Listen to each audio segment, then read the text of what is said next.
기도하면 초조함과 허둥됨이 사라진다. 기도하면 초조함과 허둥됨이 사라진다라는 제목으로 하나님 말씀 증거하도록 하겠습니다. 오늘은 기도의 중요성입니다. 기도의 중요성은 뭐 아무리 강조해도 지나치지 않죠. 성도의 특권이자 무기입니다. 그 유익이 엄청나게 크다는 것입니다. 제일 큰 것은 뭐냐? 초조함과 허둥됨으로부터 우리를 벗어나게 만든다는 것입니다. 그건 이제 평안이라 그러거든요. 샬롬이 임하게 만든다는 것입니다. 그 평안이라는 것은 성도에게 주신 최고의 축복이라 이렇게 말할 수 있습니다. 그 하나님 백성들은 세상과 이렇게 차별화되는데 위기 가운데서도 평안을 잃지 않았습니다. 우리 초대교회 핍박이 엄청나게 심하지 않았습니까? 그럼에도 불구하고 사적으로 집어넣어도 초조하지 않고, 콜로세움에서 이렇게 어려움 당해도 초조하지 않고, 어제도 살폈죠. 로마법이 엄청나게 강력한 법인데 되게 두려워하지 않습니까? 그런데도 불구하고 초조해하지 않고 찬송하면서 가더라는 거예요. 그러니까 로마법이 뭘 두려워해야지 영이 서는데 두려움이 사라져 버리니까 무너져 버리는 것입니다. 결국 세상은 우리를 두렵게 만드는 거예요. 두려움은 지는 거거든요. 두려움은 끌려가는 거고, 우리 정죄하는 이유가 무엇입니까? 우리 두렵게 만드는 거라고요. 근데 두렵지 않다, 그건 거기서 벗어났다는 뜻이잖아요. 그래서 로마가 무너지게 되었다는 것입니다. 그 두렵지 않은 게 뭐예요? 하나님 주신 절대 평안이거든요. 샬롬을 주시기 때문에. 우리가 베트남 선교를 했었는데 이 공산주의 국가하고 또 믿는 형제들, 자매들, 저는 굉장히 겁을 내고 그럴 줄 알았었는데 생각보다 굉장한 평안함이 있어요. 그 평안함이 뭘까? 오히려 어렵거든요, 상황이. 믿는 사람들, 특별히 베트남에서 믿음 생활한다는 건 쉬운 일이 아닌데, 우리 한국에서 이렇게 자유롭게 신앙생활하는 크리스찬보다도 평안이 더 있으면 더 있지 덜한 것 같지 않더라고요. 평안 하나님이 주신 선물이라고요. 평안이란 원래 뜻이 뭔지 아십니까? 제 기능을 발휘하다, 그런 뜻이에요. 하나님께서 환경에 관계없이 우리 마음을 다스려 주시는 거예요. 그 평안에 간 최고의 구절은 빌립보서 4장 6절이죠. 아무것도 염려하지 말고 모든 일에 기도 간구로 구할 것을 감사함으로 하나님께 아뢰라. 기도하라, 그런 뜻이잖아요. 그래야면 모든 지각, 이 모든 지각을 다스리는 분이죠. 지각에 뛰어난, 지각 위에 계신, 비욘드 지각이에요. 비욘드 지각. 지각 위에 있는 뛰어난 하나님의 평강이 우리에게 확 임한다는 거예요. 그러면 첫째, 마음 지키고 생각을 지키고 다 지켜주신다는 거예요. 지금 문제가 무엇입니까?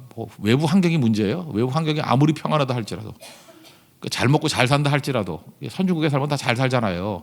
근데 속에서는 지옥인 거예요. 속에서는 막 갈등이 일어나고 잠도 못 이루고, 이게 최악이거든요. 그러면 아무것도 못 하잖아요. 근데 환경은 굉장히 어려운데 평안이라는 게 뭐냐면 하나님께서 속을 지배하셔서 이 내부의 모든 것들이 제 기능을 하게 만든다는 거예요. 제 기능을 하도록. 마음과 생각을 지켜줘서 제 기능을 하게 만든다는 것입니다. 제 기능을 하면은 모든 거 다 이루어내잖아요. 그거를 평안이다, 이렇게 얘기할 수 있다라는 것입니다.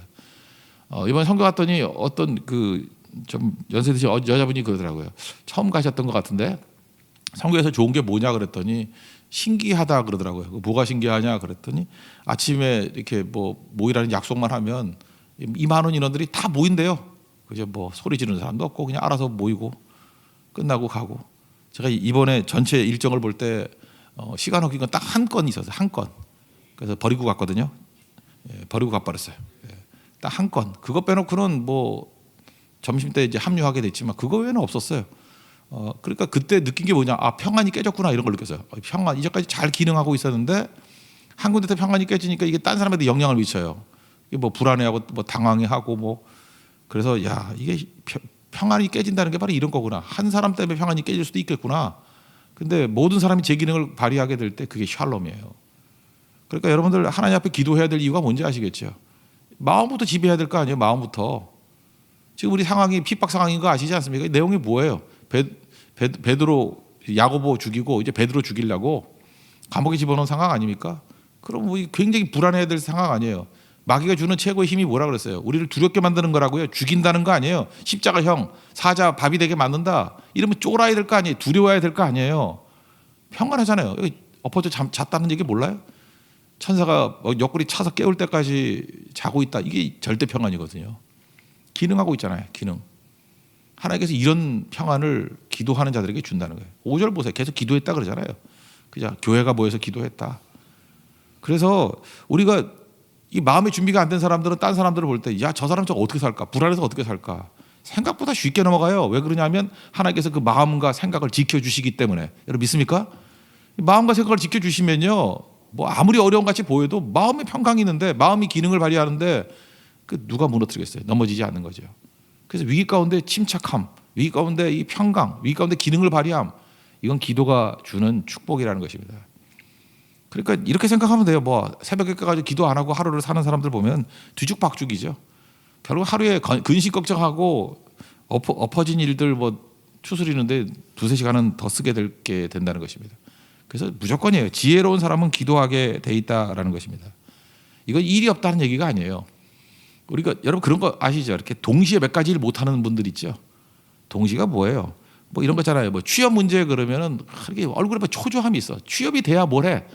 그 이전까지 아무것도 못해. 뭐 취업이 안 되면 시간이 있다는 얘기 아닙니까? 그러면 성결에도 가자 그러면 갈 수 있을 것 같은데, 자기는 이 문제 해결 안 되면 딴 건 아무것도 머리에 들어오질 않는데 속으로 그러죠. 정말 더럽게 평강 없네. 그렇게 느껴요.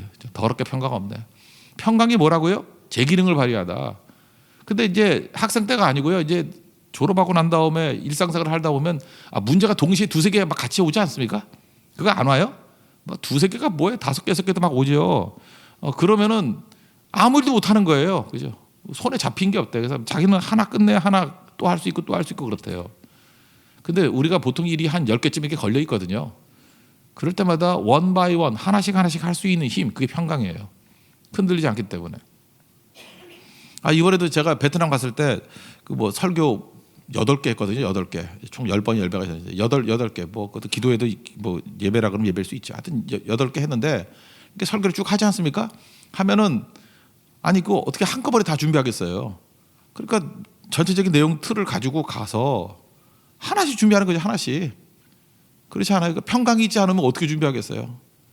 그 평강이 없는 사람은요, 그냥 어떻게 하면 설교 잘할까 이렇게 생각이 들면은, 만약 그렇게 든다 그러면 하나 끝내야 그 다음 걸 할 수 있어요. 하나 끝내야 그 다음 걸 할 수 있고. 근데 그렇지 않죠. 우리 뭐 베트남에 있을 때도 돌아와서 할 설교까지도 준비할 수 있는 거, 그게 기능을 발휘하는 거예요. 기능을. 그러니까 오늘 하나님 앞에서 여러분들 엎드려 기도함을 통해서 이렇게 제 기능을 발휘할 수 있는 하나님 주시는 평강. 그러니까 평강 없이 일하는 것은 무너지게 된다는 것입니다. 우리가 이제 네팔 선교를 가는데, 선교를 갈 때에도 오늘부터 이렇게 준비 기도회 하는 것 같아요. 기도 왜 하죠?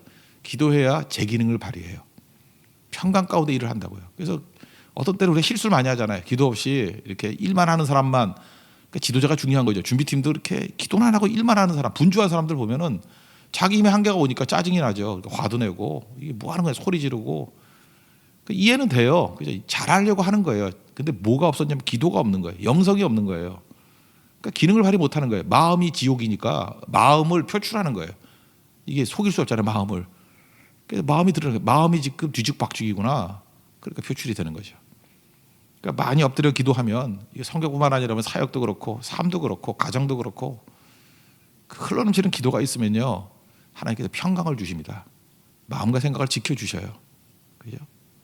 모든 것에 뛰어나신 하나님의 평강이 모든 지각에, 우리 생각하는 것 넘어서는 거예요. 하나님 평강이 있어요. 우리 마음과 생각을 지켜주시리라. 오늘도 기도를 통해서 마음과 생각이 하나님께서부터 지킴을 받는 우리 은혜의 역사가 있기를 바랍니다. 그리고 또 하나 기도의 내용은 뭐냐면, 기도하면서 자꾸 믿어야 된다는 거예요. 안 믿으니까 이게 문제가 되죠. 베드로 믿음 가졌고 성도들이 기도했고, 그러면 이게 일어나게 된다는 걸 깨달아야죠. 기도의 응답을 믿어야죠.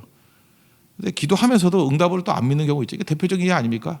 기도에서 베드로 나왔더니 뭐 로데란 아이가 베드로 나왔다 그럴 때 미쳤다 그러고, 그 얘기 아니에요 지금? 그러니까 기도하면서도 안 믿을 수 있다라는 거죠. 그래서 기도하면서 응답을 계속해서 믿고 의지해야 된다는 것입니다. 기도는 능력이 있습니다. 우리 모든 문제를 해결하고 이렇게 우리를 건져내는 힘이 있어요. 우리를 그 기가 막힌 웅덩이와 수렁에서 끌어올리신다 그러잖아요. 시편 40편 우리 노래로도 많이 부르죠. 기가 막힌 웅덩이. 혹시 웅덩이에 빠지신 분 있습니까? 제가 베트남에 갔더니 제일 많이 들었던 게 뭐냐면, 베트남에서 제일 어려운 게 뭐예요? 그랬더니 여기저기에 생각보다 많은 늪이 있대요. 늪이 있다 그러더라고요. 겁나게 만들대. 그리고 사막에도 어딘지 모르지만 늪이 있대요. 늪이 뭔지 아시죠? 이렇게 생각보다 구덩이가 깊은 거예요. 깊은 건데 딱딱한 흙이 없는 거예요. 그래서 모래로만 있으면 푹 들어가면 쭉 들어가는 거죠. 그거 많이 봤죠? 늪이 있대요. 늪이 있을 때 자기 힘으로 빠져나올 수 없답니다. 정글 같은 데도 늪이 있대요. 이렇게 진흙같이 보이는데 들어가면 생각보다 그 구덩이가 긴 거예요. 긴 뭐 한 10m쯤 되는 구덩이에 진흙이 있는 거예요. 바닥이 없는 거죠.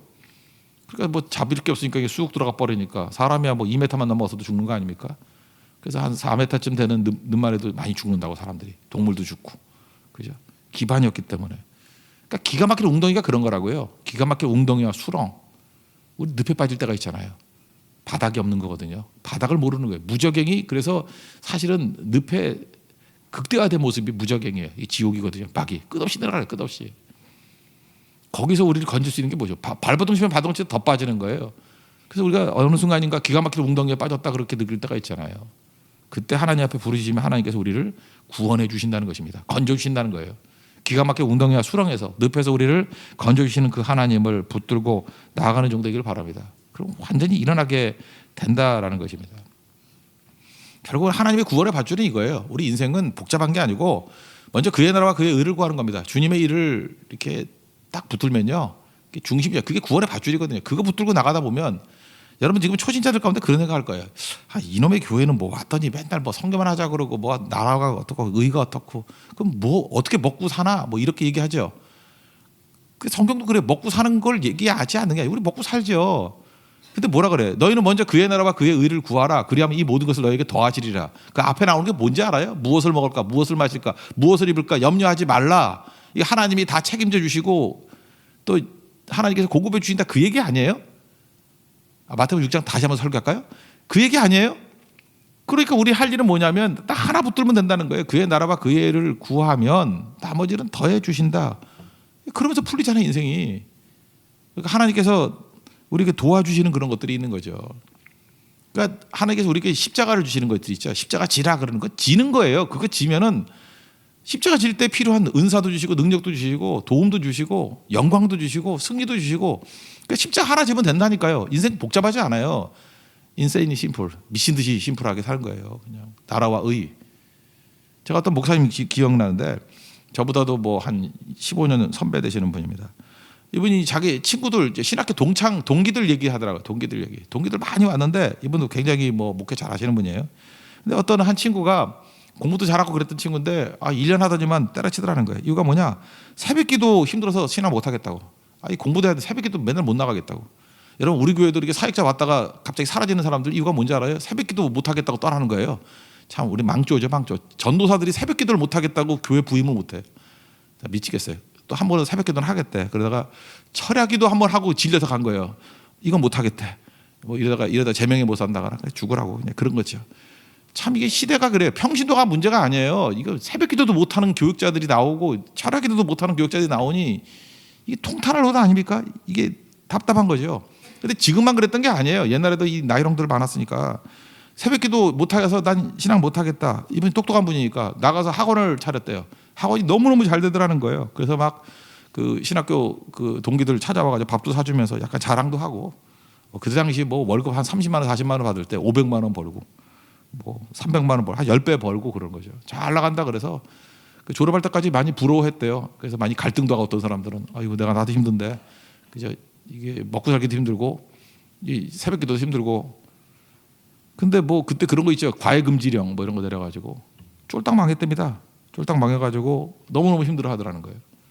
그러고 난 다음에 나중에 또 길에서 만났대요. 그랬더니 너 지금 뭐 하냐 그랬더니 신학교 들어갔다 그러더라. 신학교 1학년 들어가는 거 10년 방황하다가 다시 1학년이래요. 딴 분들은 다 목사님 돼가지고 사역하고 있는데 참 이게 의미 있는 얘기 아니에요?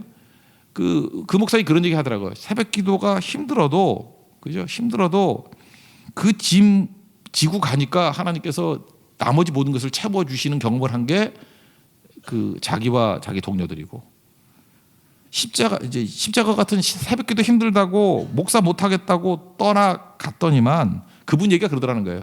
새벽기도라는 짐 하나 벗어났더니 세상의 모든 짐을 다 짊어지게 됐다고. 여러분들 지금 새벽기도 나오시는 짐을 지시는 분들 생각보다 다른 짐이 별로 없을 가능성이 클걸요. 그래도 있는데요. 그러면 그거 새벽기도 안 나오면 그거 10배 생겨요. 잊지 말라고. 그 짐을 짊어지고 가면 나머지가 쉬워져요. 저는 이제까지 보니까 그래요. 하나님께서 이렇게 짊어주는 짐이 있거든요. 그 십자가예요. 십자가. 내가 지라는 십자가가 있어요. 그거 지는 게 나아요. 그게 제일 가벼워요. 그거 지면 나머지는 생각보다 쉬워요. 저는 우리 성도들 때문에 걱정 안 하잖아요. 뭐 이렇게 속속 있는 성도도 없고, 이번 성교 갔더니 뭐 투덜대는 사람 아무도 없고, 원망하는 사람 아무도 없고, 그 성교사님이 그래. 되게 성품이 좋대 교인들. 와 미치겠어. 원래 안 그랬었는데 뭐 아무도 투덜대는 사람 없고, 아무도 나쁜 소리 하는 사람 없고, 뒤에 가서 궁시렁대는 사람도 없고, 누구 뒤에 욕하는 사람도 없고. 진짜 그러지 않았어요? 갔다 온 사람도 한번 간직을 하고, 누구 뭐 갈등이 있었어요? 뭐 다툼이 있었어요? 뭐 신경전이 있었어요? 그냥 천국이에요. 그냥 천국. 그냥 아무 문제 없이 자기 할 일 한 거예요. 자기 할 일. 누구 견제하는 것도 없고 신경 쓰는 것도 없고 그냥 평안한 거예요. 평안한 거. 그 이유가 뭐죠? 하나님께서 우리에게 짊어 주신 선교라는 짐 지니까 십자가 지고 그냥 그 충성 다하고 우리 것 진해까지 다 뽑아가지고 드리니까 나머지 하나님께서 책임져 주시는 거 아니겠습니까? 그게 우리 인생이에요. 그러니까 기도하고 간구한 것들 하나님 구원해 주신다, 책임져 주신다. 그 응답을 믿고 나아갈 때 승리할 수 있다는 것입니다. 여러분 기도하십시오. 반드시 응답이 있습니다. 응답의 확신을 가지고 승리하는 하나님의 종 되기를 축원합니다. 모두 자리에서 일어나겠습니다. 이 땅이 하나님의 교회 우리 찬양하겠습니다.